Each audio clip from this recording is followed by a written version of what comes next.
record number of dollars, have no choice, in the United States Armed Forces. Also creating a lot of jobs, but we're not even doing it for that reason. Because as I said, we have more jobs, more people working today than ever before in the history of our country. And NATO countries are friends and allies. They are. They're our friends and they're our allies. Have just agreed at my very strong request to pay 5% of GDP for military defense rather than the 2%, which they weren't paying. We were paying for almost all of NATO. Now they're paying 5 as opposed to not paying 4.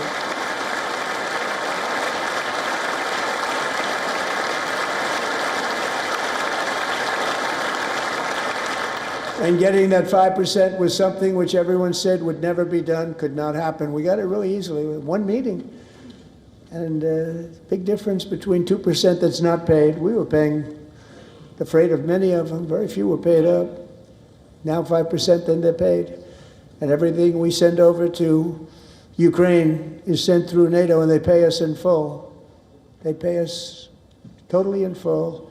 Every branch of our armed forces is setting records for recruitment. This is so exciting. And every service member recently.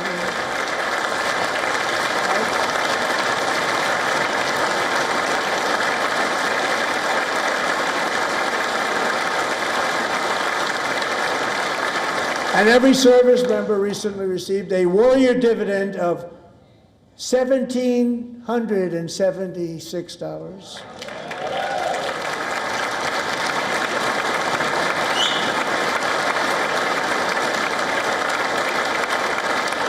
You know, they put it on my desk. We got the money from tariffs and other things, a lot of money we have. We have much more money than people understand. Have to rebuild that program a little bit, but it won't take long. But we got the money, and it was $1,775, and they wanted my approval. And I said, what's the number? $1,775. I said, wait a minute, for $1 more we can have $1,776. It's going to... I said, we're going to figure that. I never asked anybody if we could afford it. $1 more, I said $1,776. And I said, that's good. And I'll tell you what, our military, that was 4 months ago, our military, I never see a person in the military that doesn't thank me for it, so we're honored to do it. They deserve it. And we call it $1,776. It was great. And we love our military. We love our law enforcement. We love our firemen. You know, the firemen don't get mentioned enough. We love our firemen. We're also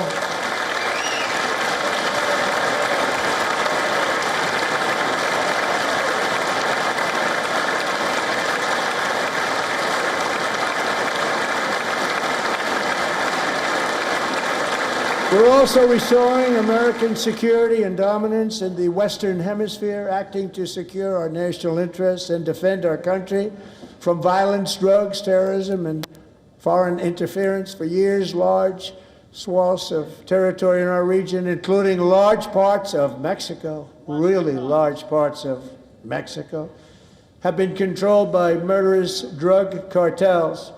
That's why I designated these cartels as foreign terrorist organizations, and I declared illicit fentanyl as a weapon of mass destruction.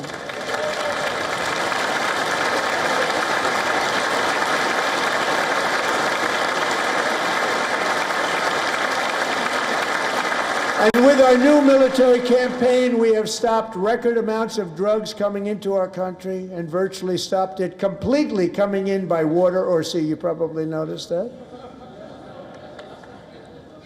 We very seriously damaged their fishing industry also. Nobody wants to go fishing anymore. We've also taken down one of the most sinister cartel kingpins of all. You saw that yesterday. In January,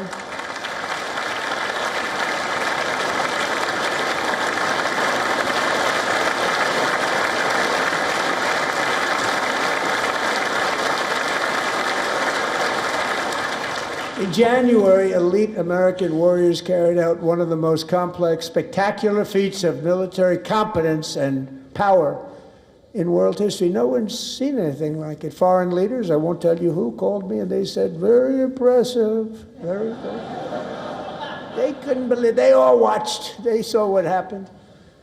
This is a different fighting force that we had years ago when we fought to tie You know, it's a great fighting force. I'm so proud of it.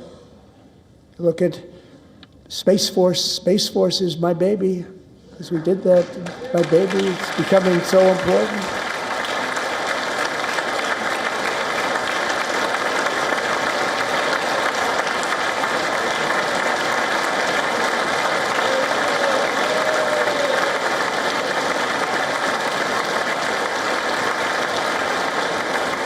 And America's armed forces overwhelmed all defenses and utterly defeated an enemy, good fighters, to end the reign of outlaw dictator Nicolas Maduro and bring him to face American justice.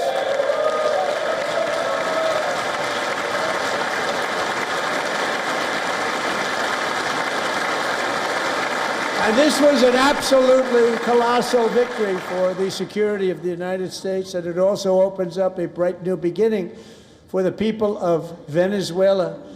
We're working closely with the new president of Venezuela, Delcy Rodriguez, to unleash extraordinary economic gains for both of our countries and to bring new hope to those who have suffered so terribly. They really did suffer. With us tonight is Alejandro Gonzalez. She grew up in a tight-knit Venezuelan family and was especially close to her beloved uncle Enrique. But after Enrique ran for office and opposed Maduro, he was kidnapped by Maduro's security forces and thrown into the regime's really infamous prison in Caracas. Alejandro feared she would never see her uncle again. She feared for her own life also. But since the raid, we have worked with the new leadership, and they have ordered the closure of that vile prison and released hundreds of political prisoners already, with more to come. Alejandro, I'm pleased to inform you that not only has your uncle been released, but he is here tonight. We brought him over to celebrate his freedom with you in person. Enrique, please come down.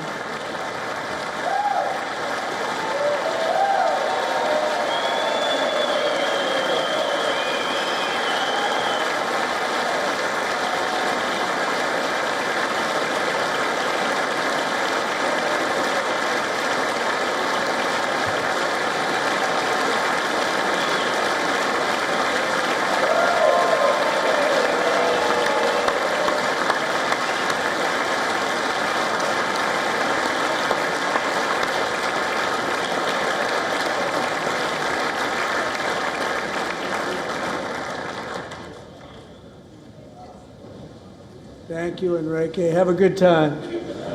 Nice to have you back, Enrique. There were many heroes on that January raid to capture Maduro, really great heroes. It was very dangerous. They knew we were coming. They were all set. But the deeds of one warrior that night will live forever in the eternal chronicles of military valor. Chief Warrant Officer 5, Eric Slover, planned the mission and was the flight lead in the cockpit of the first helicopter, a big, beautiful, powerful helicopter. It was a massive Chinook carrying, as you can imagine, many, many American warfighters. Wearing the dog tags, his wife Amy had blessed with holy water before he left. She knew it was going to be a rough one. Eric steered the Chinook under the cover of night and descended swiftly upon Maduro's heavily protected military fortress. This was a major military installation, protected by thousands of soldiers and guarded by Russian and Chinese military technology. How did that work out? Not too good. While preparing to land, enemy machine guns fired from every angle, and Eric was hit very badly in the leg and hip, one bullet after another. He absorbed 4 agonizing shots, shredding his leg into numerous pieces. And yet, despite the fact that the use of his legs was vital to successful helicopter flight, legs are the most important part of flying a helicopter, to deliver the many commandos who would capture and detain Maduro was the only thing Eric was thinking about. Then, even as he was gushing blood, which was flowing back down the aisle, Helicopter lands at a steep angle. The machine gun stood right in front of him. They were right in front of him, two machine gunners who escaped the wrath of the previous planes. Eric maneuvered his helicopter with all of those lives and souls to face the enemy and let his gunners eliminate the threat. Turned the helicopter around so the gunners could take care of business, saving the lives of his fellow warriors from what could have been a catastrophic crash deep in enemy territory. Only after safely landing the helicopter with all the warriors aboard in the exact right spot, which was vital to the mission, we probably would have had to maybe cancel the mission if that didn't happen. Eric told his co-pilot, also wounded but not as gravely, to take over. I'm about ready to pass out. The success of the entire mission and the lives of his fellow warriors hinge on Eric's ability to take the searing pain. It was unbelievable what's happened to his legs of the bullets and keep on flying and landing, and people knew what was happening. Everybody in the back of the helicopter knew because they saw the blood pouring down the aisle. Chief Warrant Officer Slover is still recovering from his serious wounds, but I'm thrilled to say that he is here tonight with his wife, Amy. Eric and Amy, come on in.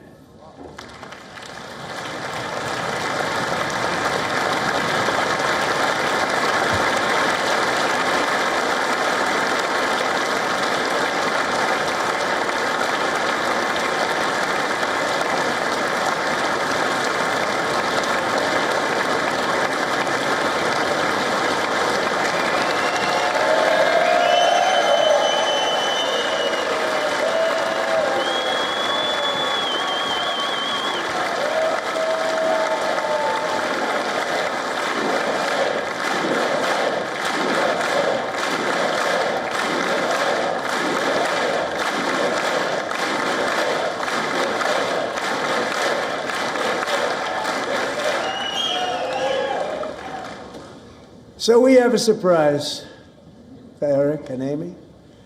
In recognition of Eric's actions above and beyond the call of duty, I would now like to ask General Jonathan Braga to present Chief Warrant Officer Slover with our nation's highest military award, the Congressional Medal of Honor.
Well, thank you very much, Eric and Amy. Great to get to know you. I met with them and with a lot of their fellow warriors at Fort Bragg recently. You notice the name Fort Bragg, we have it back, we brought it back. We won the First World War with it, the Second World War with it, and then they decided to change the name. So we changed it back. Everybody wanted to change back too. And 10 of Eric's fellow warriors from that incredible night of victory will also be receiving medals at a private ceremony that will soon be held at the White House, and Eric will be there. Thank you.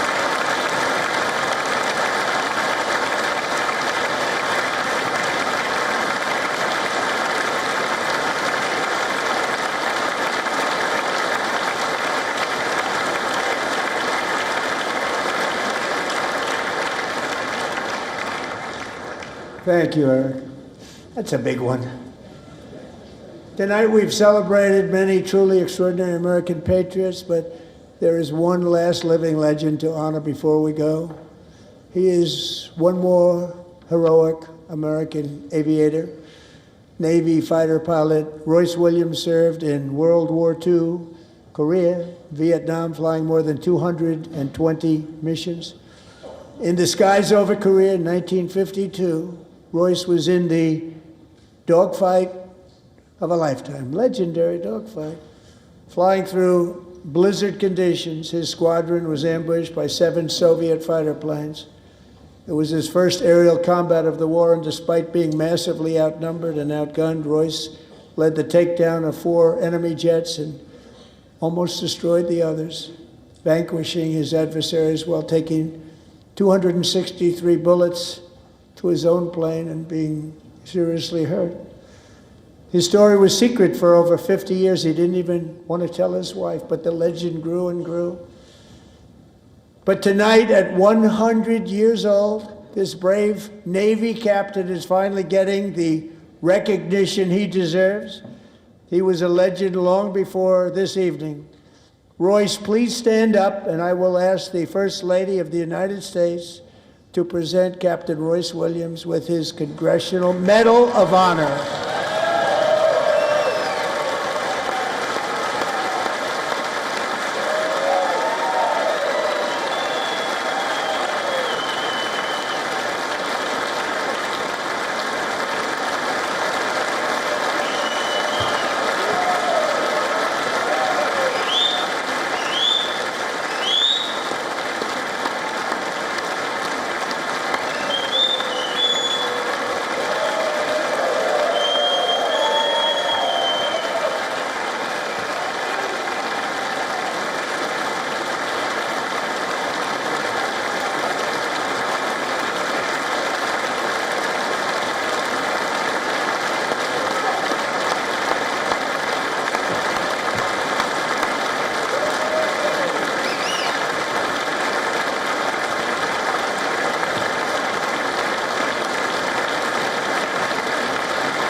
Thank you, Royce, and thank you, Eric. I've always wanted the Congressional Medal of Honor, but I was informed I'm not allowed to give it to myself, and I wouldn't know why I'd be taking it, but if they ever open up that law, I will be there with you someday. But you know, that's our highest honor, Congressional Medal of Honor, and that's a big thing, and it's an honor to be in the same room with you. Thank you both very much, Eric. Thank you.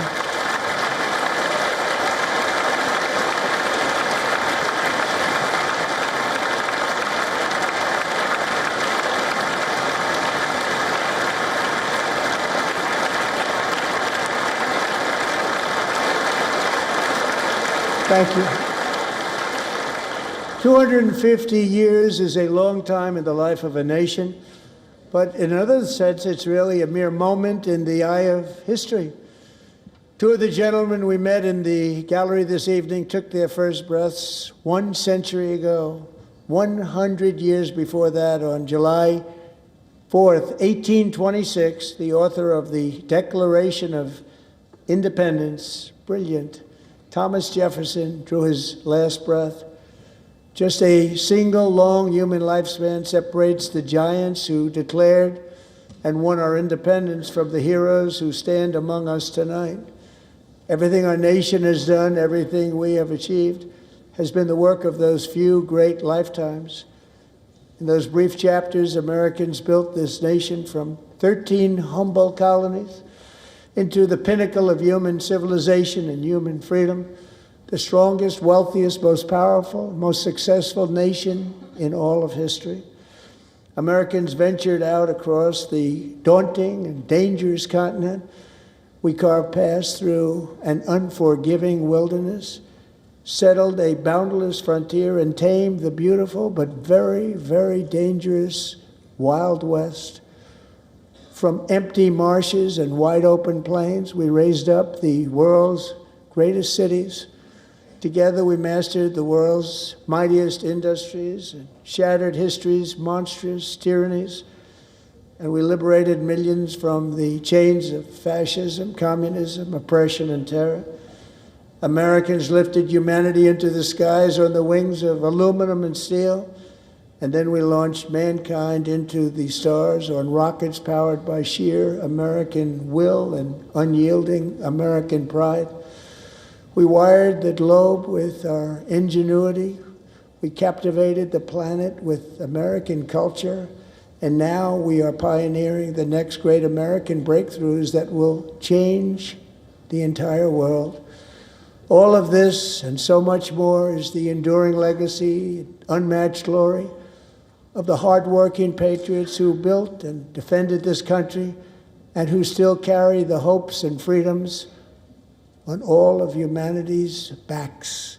For years they were forgotten, betrayed, and cast aside, but that great betrayal is over and they will never be forgotten again, because when the world needs courage, daring, vision, and inspiration, it is still turning to America.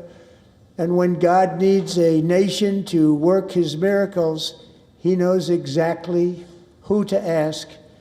There is no challenge Americans cannot overcome, no frontier too vast for us to conquer, no dream too bold for us to chase, no horizon too distant for us to claim. For our destiny is written by the hand of providence, and these first 250 years were just the beginning. From the rugged border towns of Texas to the heartland villages of Michigan, from the sun-kissed shores of Florida to the endless fields of the Dakotas, and from the historic streets of Philadelphia to right here in our nation's capital, Washington, D.C., the golden age of America is upon us. The revolution that began in 1776 has not ended. It still continues because the flame of liberty and independence still burns in the heart of every American patriot. And our future will be bigger, better, brighter, bolder, and more glorious than ever before. Thank you, God bless you, and God bless America.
Well, President Donald Trump has just concluded his address from the U.S. Capitol, which went for around an hour and 45 minutes.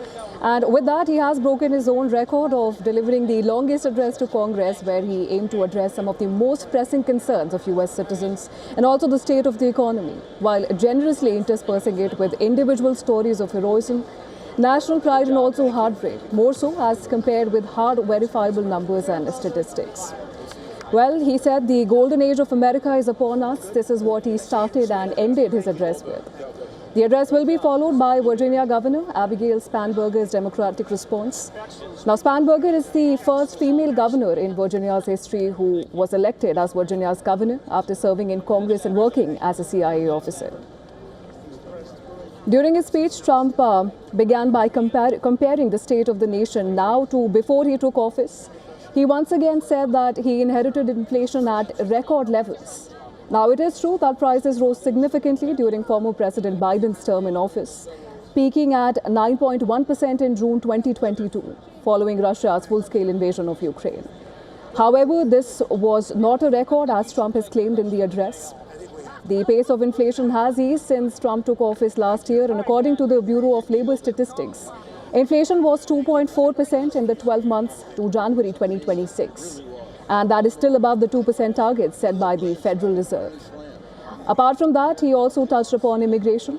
He emphasized that border security, how it has improved, asserting the illegal entry has effectively been halted while maintaining legal pathway for entry.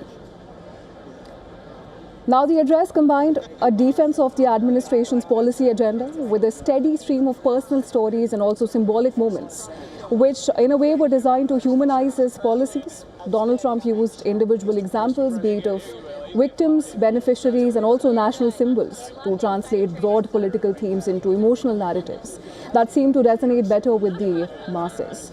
Well, the result was a speech that sought not only to justify the policy choices, but also to frame them as matters of lived experience and national identity. God bless you. God bless you, sir. Thank you so much. He also touched upon taxes. The president promoted provisions from what he described as a major economic package, which includes eliminating taxes on tips, introducing new personal saving accounts, and also offering tax breaks which are tied to auto loans for vehicles which are manufactured in the United States.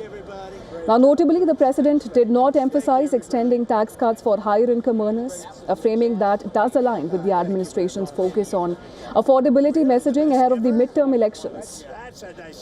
Well, the question, of course, remains now is about feasibility, whether these proposals can move through Congress and what their real impact on households' cost would be. Congratulations, Mr. President. Thank you. Mr. President, it's great.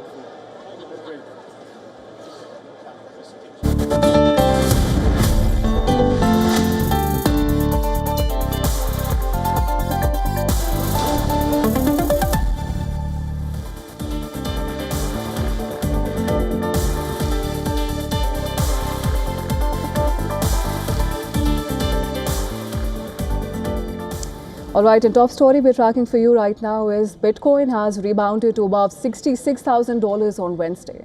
This is after plunging below $63,000, its weakest level since October. The world's largest cryptocurrency has dropped almost 50% below its all-time high. February is shaping up to be its worst month since June 2022, when the collapse of Terra USD triggered widespread contagion across digital asset industry.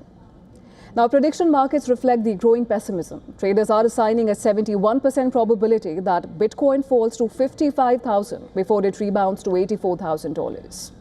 The broader crypto market has also seen nearly $2 trillion wiped out from its October peak, with total market capitalization falling from around $4 trillion to nearly $2 trillion. The latest downturn comes amid fresh global macro uncertainty. US policy shift has unsettled equity markets and also reinforced a risk-off environment. Bond yields remain elevated, dollar liquidity is tight, and volatility has increased across global assets. In contrast, gold has strengthened as a safe haven asset, rising sharply over the past 6 months even after minor recent pullbacks. Bitcoin, meanwhile, continues to trade in line with high-growth technology stocks, reflecting its increasing sensitivity to global liquidity cycles. Market participants say that the correction reflects tightening financial conditions rather than a structural breakdown in crypto fundamentals. The digital asset space is increasingly behaving like a macro-sensitive asset class rather than an isolated speculative trade. Bitcoin is now on track for a 5th straight monthly decline, its longest losing streak since 2018. Analysts note that such drawdowns often act as liquidity resets, flushing out excess leverage.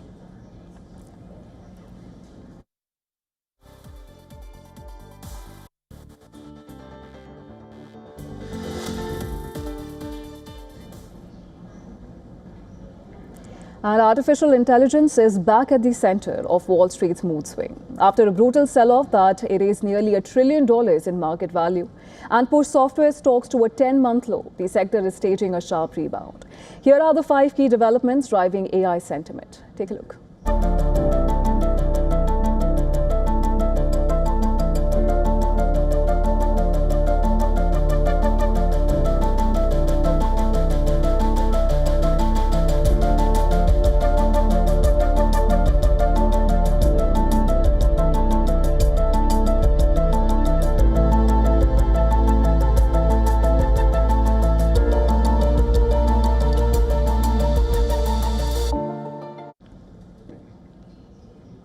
Corporate America is moving swiftly to reclaim billions paid under now invalid U.S. tariffs. Well, logistics major FedEx has sued the federal government in the U.S. Court of International Trade, seeking a full refund of duties. More than 1,500 companies have already filed claims, and these include major retailers such as Costco and cosmetics giant Revlon. Analysts estimate total refund exposure in the range of $133 billion to $175 billion. Law firms are forming specialized litigation teams as businesses position themselves in what could become one of the largest tariff rebound disputes in U.S. history. The refund battle follows a landmark ruling by the U.S. Supreme Court, striking down sweeping global tariffs imposed under emergency powers. The long-term economic impact of his ruling is estimated at $3 trillion. However, the court did not specify how refunds should be processed, leaving businesses uncertain about timeline and procedures. Well, even as refund claims mount, new tariffs are back in place. The administration has invoked Section 122 of the Trade Act of 1974, imposing a 10% blanket tariff with plans to raise the rate to 15%. The provision allows tariffs for up to 150 days without congressional approval. Legal experts expect further court challenges. The administration also retains alternative trade tools, including Section 232 for national security tariffs and Section 301 targeting unfair trade practices. President Trump has already warned that refund case closures will take years. Listen to this. Are you saying that you don't plan to honor refunds for companies that file for them? I just told you the answer, right? I told you the answer. It's not discussed. We'll end up being in court for the next 5 years. Meanwhile, Senate Democrats have introduced legislation requiring refunds with interest within 180 days, prioritizing small businesses. With litigation ahead and new duties imposed, trade policy uncertainty remains elevated for U.S. companies and global markets.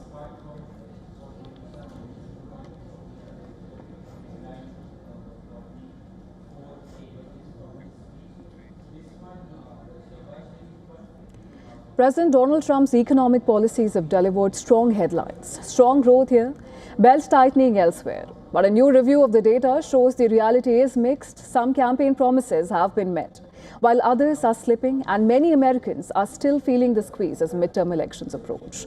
Over a year into its second term, the U.S. economy has seen robust GDP growth, which is fueled by tax cuts and record investment in technology sectors like AI, putting a spotlight on Trump's push for growth.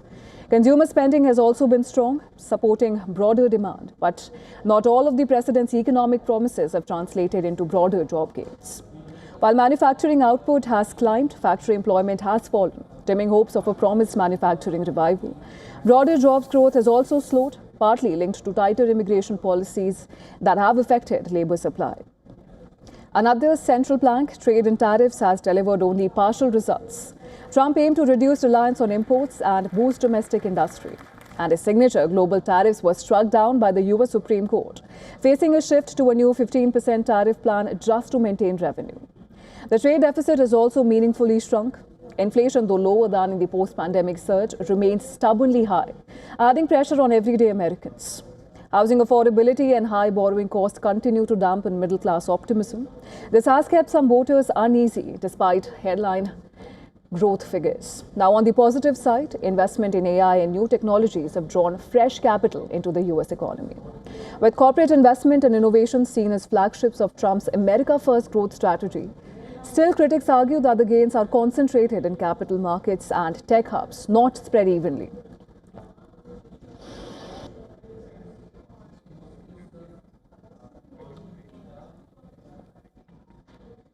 The global energy transition is facing a growing reality check. The United States is pushing the International Energy Agency to prioritize energy security over climate targets. And this comes even as Europe's demand for liquefied natural gas continues to surge. The debate now centers on a critical question. Can Europe balance its net zero ambition with energy security and economic stability? Take a look at this next report for more details.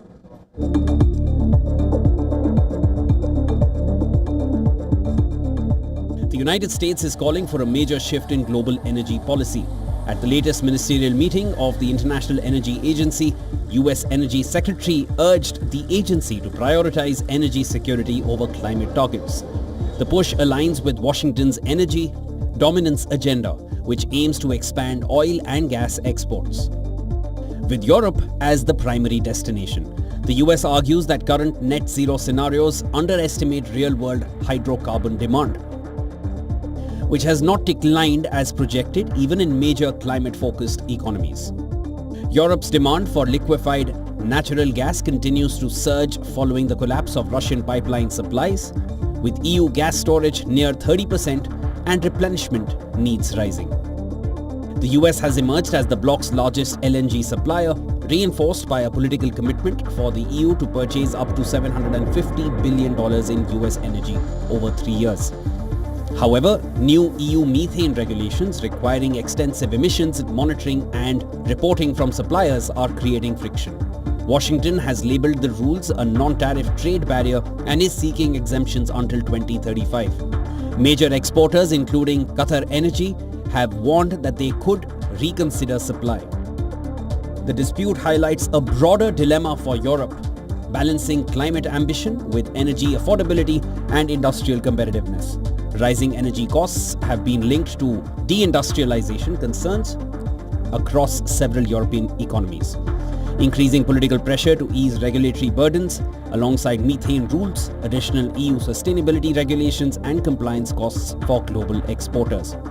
As LNG demand remains strong, Europe faces a critical policy choice. Business Bureau, WION World is One. And in other news, a US federal judge has refused to dismiss a lawsuit accusing Tesla of discriminating against American workers in favor of foreign visa holders. Now, the judge ruled that the lead plaintiff, software engineer Scott Taub, presented just enough facts for the case to move forward. Taub alleges that Tesla systematically prefers hiring H-1B visa holders and passed him over for an engineering role. The judge, however, noted that he remains skeptical about whether Taub can ultimately prove discrimination. Central to the case is an allegation that a recruiter told Taub that the position he applied for was H-1B only. The lawsuit also points to Tesla's 2024 hiring data, claiming that the company hired an estimated 1,355 H-1B visa holders while laying off more than 6,000 workers domestically. But the court said that those figures alone do not establish preferential treatment. The judge emphasized that hiring a large number of visa holders does not automatically prove discrimination against US workers. The court dismissed similar cases from a second plaintiff, an HR specialist, calling them implausible, though she was being given time to amend her complaint. Tesla has denied the allegations, describing them as preposterous. Now, the case comes amid broader scrutiny of the H-1B visa program. President Donald Trump has imposed a $100,000 fee on new H-1B visas. Amor currently facing multiple legal challenges. The outcome of this lawsuit could further shape the debate over hiring practices in the United States.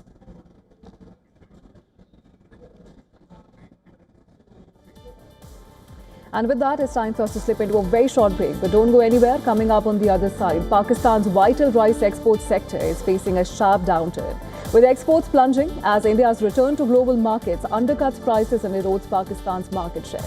Stay tuned for more details on the other side of World Business Watch.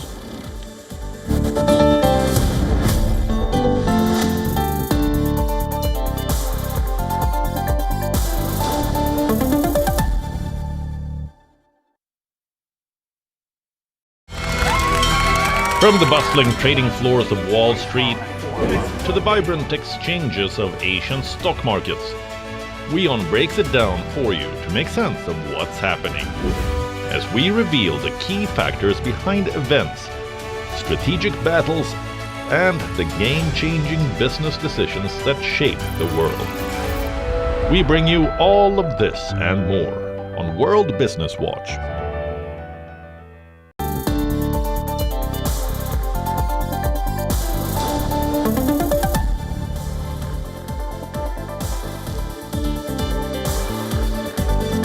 Welcome back. You're watching World Business Watch with me, Diksha Bislam. Let's take a look at the top story we're tracking for you at this hour.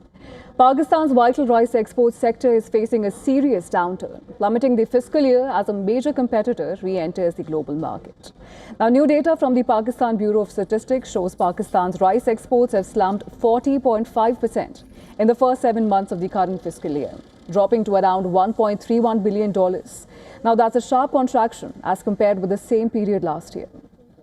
The fall is driven largely by a return to global markets of Indian rice, which has undercut Pakistan's pricing power and eroded its market share. Officials say that Indian supplies boosted by free trade agreements and government support have made Pakistani rice less competitive abroad. Now, breaking down the numbers further, non-basmati rice exporters plunged more than 50%, falling to $827.8 million, with volumes dropping to about 2 million tons, from roughly 3.15 million tons a year earlier. Basmati rice, a premium segment, also declined, albeit more modestly, with shipments down 6.6% to about $477.7 million. And export volumes eased to around 436,000 tons. Officials in Islamabad acknowledge the pressure on exporters but are trying to support the industry. Just last month, the government approved a 9% tax rebate for premium basmati shipments, priced above $750 per ton, in a bid to improve liquidity and competitiveness. Industry representatives say that they are now looking to diversify rice markets, targeting growth in places like China, the Philippines, Indonesia, and Bangladesh to offset the slump which is caused by India's comeback.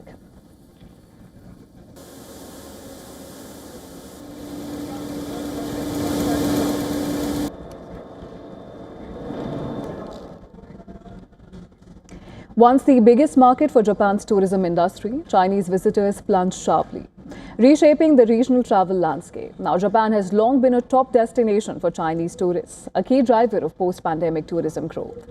But this year's extended Lunar New Year brought a dramatic downturn. In January 2026, arrivals from mainland China to Japan plunged by more than 60% as compared with the same period last year, from nearly 980,000 to just around 385,000 visitors. Now, that's according to the Japan International Tourism Organization. Overall foreign visitor numbers to Japan also dipped, falling about 4.9% to 3.6 million visitors in January, marking the first year-on-year drop in 4 years. Now, many analysts link the sharp drop in Chinese travel to ongoing diplomatic tensions between Beijing and Tokyo, including official travel advisories urging citizens to avoid Japan and a shift in how the Lunar New Year calendar fell this year. Meanwhile, other East Asian destinations are seeing gains. South Korea became the largest source of visitors to Japan in January, with around 1.2 million arrivals, up about 22% as travelers turn to alternative regional trips. Another big winner has been Thailand. Thai tourism officials report that between early January and late February, the country logged nearly 6 million foreign arrivals, with Chinese travelers making up a growing share despite broader regional shifts. Industry sources also say that Chinese visitors accounted for roughly 23% of weekly arrivals late in the holiday period, nearing pre-pandemic levels, highlighting Thailand's strong pull this season. Overall, this shift reflects broader trends, with Chinese travelers redirecting spending and holiday trips to other destinations, such as South Korea, Thailand, and Southeast Asian hotspots, reshaping regional tourism patterns this Lunar New Year.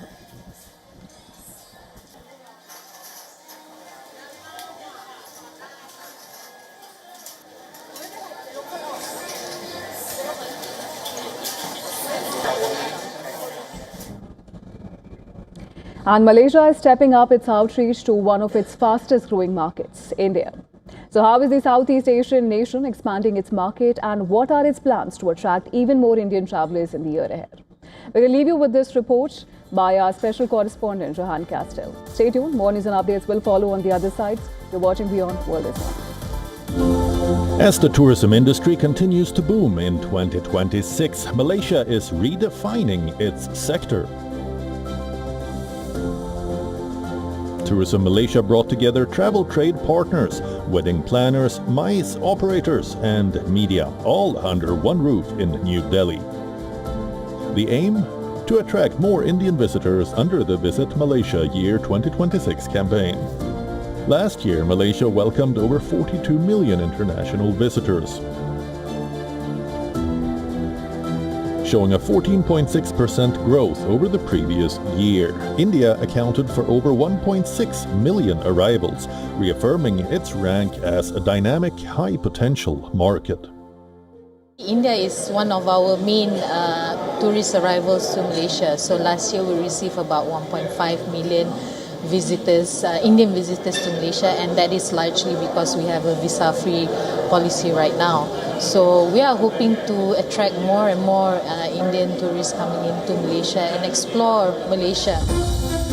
A panel discussion followed, focusing on air connectivity, visa facilitation, and emerging segments such as weddings, luxury travel, and MICE. With over 240 weekly flights between India and Malaysia and continued visa-free entry for Indian nationals, accessibility remains one of Malaysia's strongest advantages. I think for the Indian market, yes, they are still, earlier when we came to the market, they still want to focus for the city, shopping, entertainment. So these three elements, again, the family, theme park and so on, which is confined to our main cities like Kuala Lumpur, Penang, and certain extent to Johor Bahru. And these are the three main cities where cater pre-COVID for the Indian audience. Because during that time, the Indian audience would like to travel in a family and in a group. So those group movement become lesser and lesser post-COVID. And we see more FIT group, FIT tourists traveling on the independently, and they wanted to explore the country. So this is a good opportunity for us as well to showcase the other orbit destinations in Malaysia. We do have more than 150 million years old of our national park. You know, we do have a camping sites, we have a fishing area, and you can adventure the jungle. You know, they have a proper tour guides, night tour, and so on. Tourism Malaysia. They have set an ambitious target for 2026 with a big tourism campaign for the Indian market. They want to see a huge influx of visitors from India to Malaysia. They wanted to increase by 35% compared to last year. And India stands as Malaysia's second biggest source market.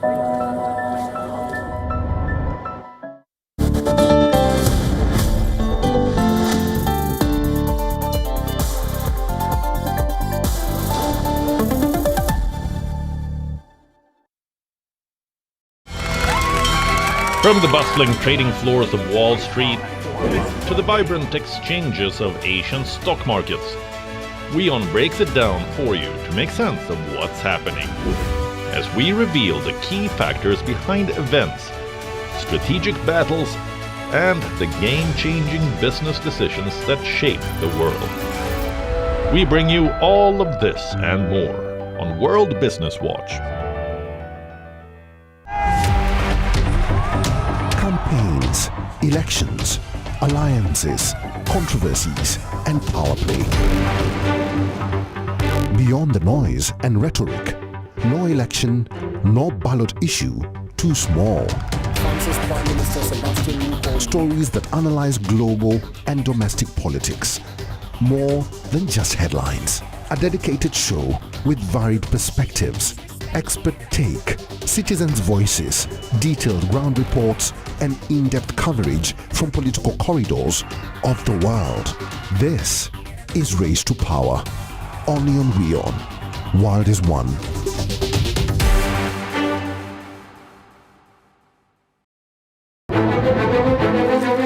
In-depth coverage of global issues broken down into facts, figures, and simple words.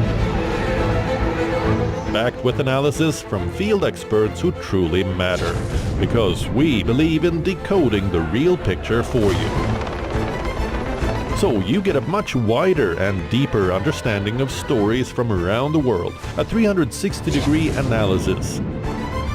An award-winning documentary series, week after week, creating the maximum impact. Watch WION Wide Angle at these times on WION. World is one. In West Asia, every move shifts the world's balance. Wars, ceasefires, alliances, power never stands still. From Tehran to Tel Aviv, from Damascus to Doha, the West Asia Post cuts through the chaos to reveal the region that shapes the world. Because what happens in West Asia never stays in West Asia. This is the West Asia Post, the region's story, the world's impact.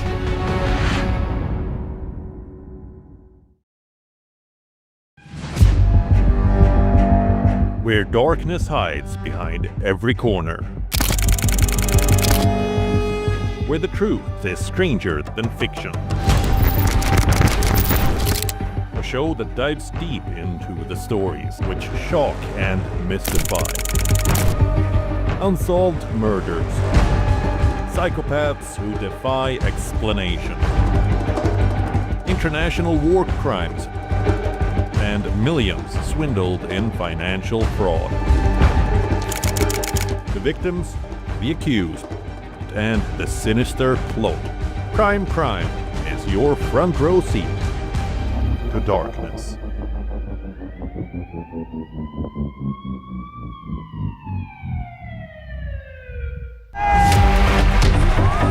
Campaigns, elections, alliances, controversies, and power play. Beyond the noise and rhetoric, no election, no ballot issue too small. Stories that analyze global and domestic politics. More than just headlines. A dedicated show with varied perspectives, expert take, citizens' voices, detailed ground reports, and in-depth coverage from political corridors of the world. This is Race to Power. Only on WION. World is One.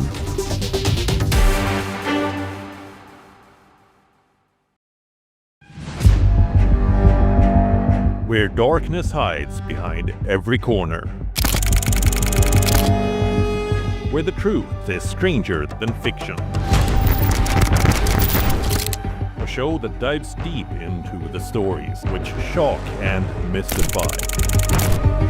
Unsolved murders. Psychopaths who defy explanation. International war crimes. And millions swindled in financial fraud. The victims, the accused, and the sinister plot. Crime is your front row seat to darkness.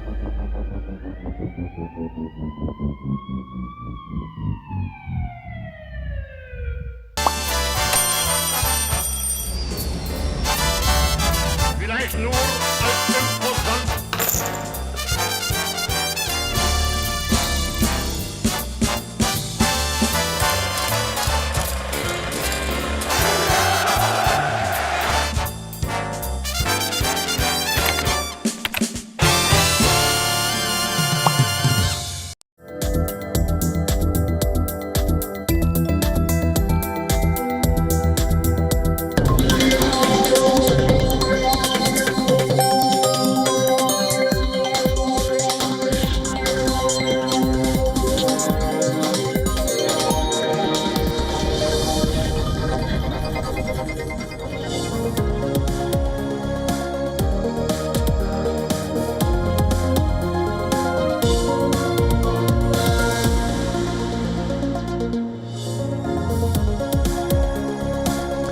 And so stay tuned to WION. I'm Samiksha Srivastava, tracking all the big stories. First up, as always, the headlines. You've seen nothing yet. We're going to do better and better and better. This is the golden age of America. President Donald Trump hails turnaround for the ages in his State of the Union, calling it the golden age of America, and signals a message Republicans aim to take into the November midterm elections.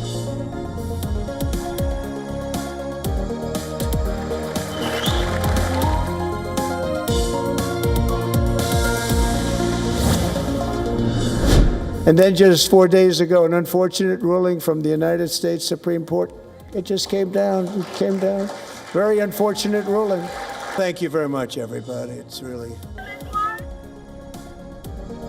Trump calls the Supreme Court's ruling striking down his global tariffs very unfortunate in his State of the Union address.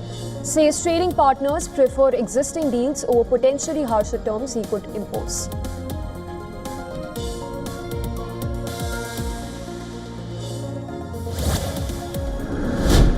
They've already developed missiles that can threaten Europe and our bases overseas, and they're working to build missiles that will soon reach the United States of America.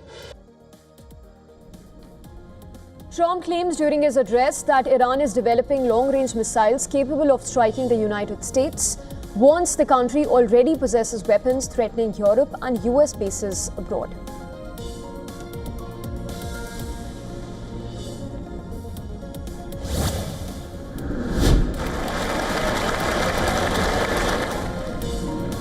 Trump delivers the longest ever State of the Union address, surpassing Bill Clinton's 2000 record of 1 hour 20 minutes. Also breaks his own previous 1 hour 40-minute congressional speech record, which he set last March.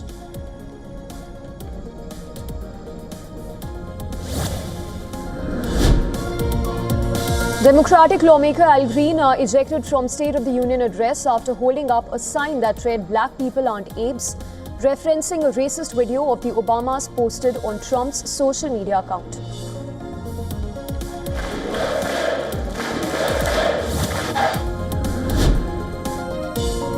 Prime Minister Modi departs for a two-day visit to Israel, where he will hold talks with Netanyahu to discuss ways to strengthen cooperation across diverse fields. Will also address Israeli parliament and meet President Isaac Herzog.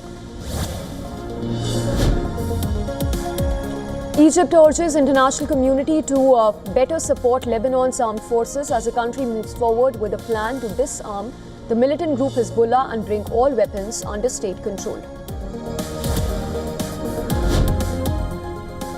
UK government pledges to release documents on ex-Prince Andrew's role as a trade envoy following the widening Jeffrey Epstein scandal, which now revolves, that now involves former ambassador Peter Mandelson. Oil prices were hovering near 7th-month highs as traders eyed upcoming US-Iran nuclear talks and the risk of Middle East supply disruption. Brent and the US crude are trading around 71.5 and above 66 respectively.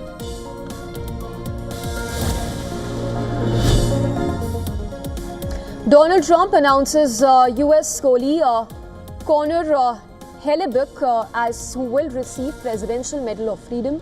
32-year-old helped the men's ICE hockey team win gold at the Winter Olympics, sending a 46-year title draught for the Team US.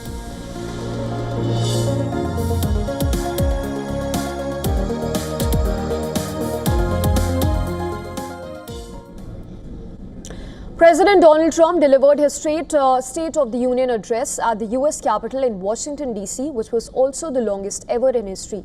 Now, in his speech, President Trump outlined his key priorities while emphasizing on what he called our gains in his second term.